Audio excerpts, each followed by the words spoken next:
Sige na, Vange, please. Hay nako, Sam. Ba't ka naman kasi nagpasundo pa sa daddy mo? Alam mo naman may date kayo ni Mike. Nasa talir nga ang kotse ko. So, nag-decide ang daddy ko na susunduin niya ako. Eh, hindi naman ako makahindi. At saka, akala ko pa naman, mapapakancel ko yung date namin ni Mike. Eh, ayaw naman niyang pumayag. Please, Vanji, Hello, please. Vanji. So, anong gagawin ko? Hi, Sam. Hi. Hi, basta sabihin mo na lang na, anong tawag dito, na may emergency meeting kami para sa group report namin bukas, okay? Sabihin mo na lang na nagmamadali ako, kaya hindi ko na siya nahintay, okay? Basta dramahan mo na lang siya. My gosh, Sam. Uutusan mo pa ako magsinungaling. Basta okay lang naman magsinungaling paminsan-minsan na. Sige, Diba, sabi mo Vange? eh. Oh, sige na nga, please. Okay? Oh, sige, Basta sige. hintayin mo na lang siya dito. Dito yun paparada, okay? Sige, Magkita-kita hintayin na ko. lang tayo Oh, bukas. sige, I love sige. you, Vange. Okay, bye-bye. I love you too. Bye. Bye, Best friend see na you. kita eh. Ay, nako. Sige, bye. Hi, Vanji. Hi, bye. Hi, Arnold. Hi. Okay, see you tomorrow, ha? Sige, hi to sige. Arlene. And to Hi, Reggie. Vanji. Hi. Good evening, ho. Hi, Vange. Si Sam, nakita mo ba? Pinasasabi ho niya na mauna na raw ho kayo dahil nagkaroon sila ng emergency meeting. Dahil magkakaroon sila ng group report para bukas. Ay, naku, yung batang yan. Gumawa na naman ng desisyon na hindi sinasabi sa akin. Well, okay. Eh, ikaw, uwi ka na rin ba? Oo, hinintay ko lang ho yung pagdating ninyo. Pauwi na rin ho ako. Halika na, iyahatid na kita. Nakakahiya naman ho, out of the way ho yung bahay namin. Mapapahiya naman ako niyan pagka tinanggihan mo ko. Halika na, mahirap sumakay ngayon eh. Punuan eh. Sakay na. Sige na nga ho.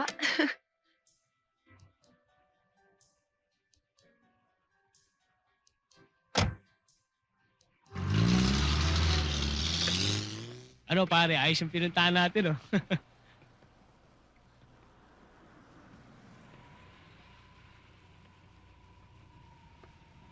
Pare, syota mo.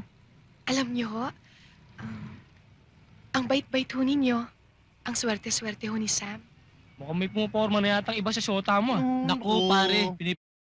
Sige ho, alis na ho ako. Sige. Ingat ho kayo. Ikaw mag-ingat. Opo, good night po. Good night.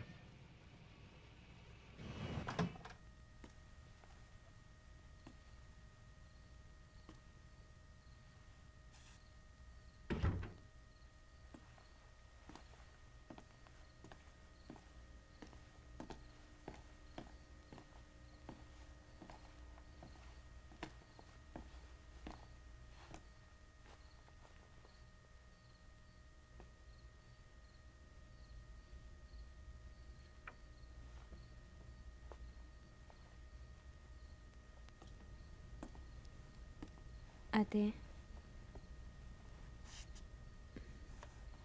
Bakit? Anong kailangan mo?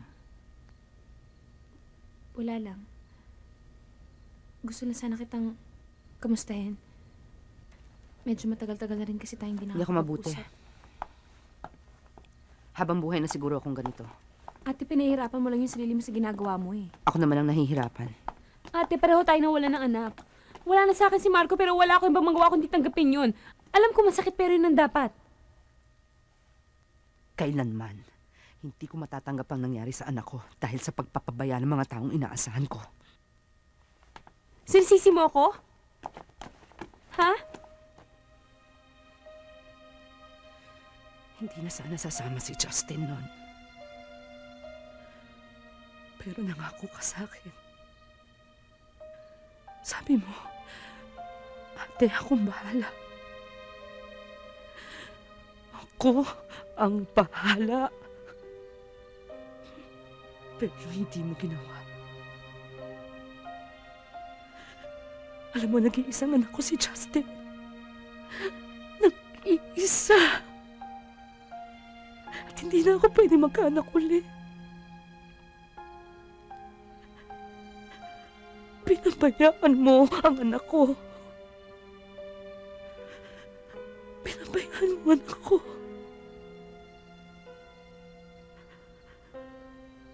Nagpabaya ba ako sa'yo, Lisa?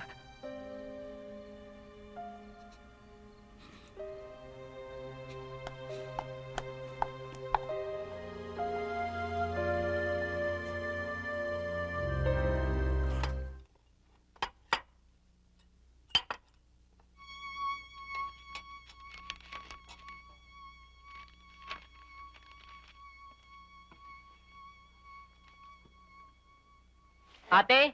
Ate! Ate! Ate! Ate, sulat ni Tay. Ano ito?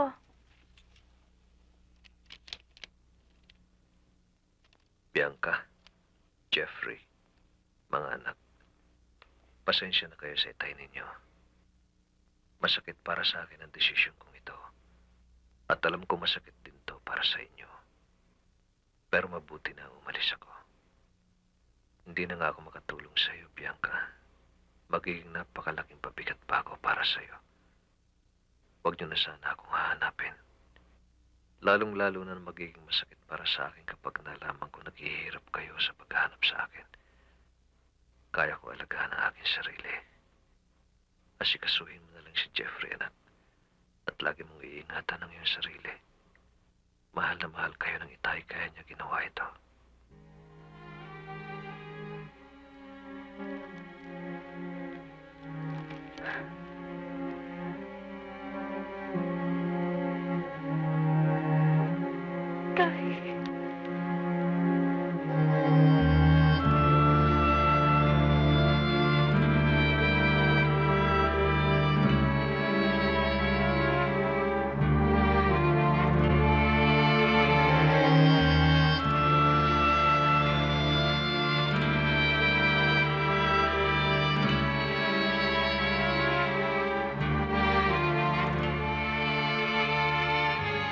Mabuti pa magpahinga ka na. Ihahatid na kita.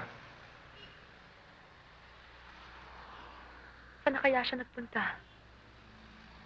Baka hindi na kami magkita. Baka kung ano na nangyari sa kanya. May show ang grupo bukas sa television. Susunduin kita bukas. Pagkatapos ng show, hanapin natin siya.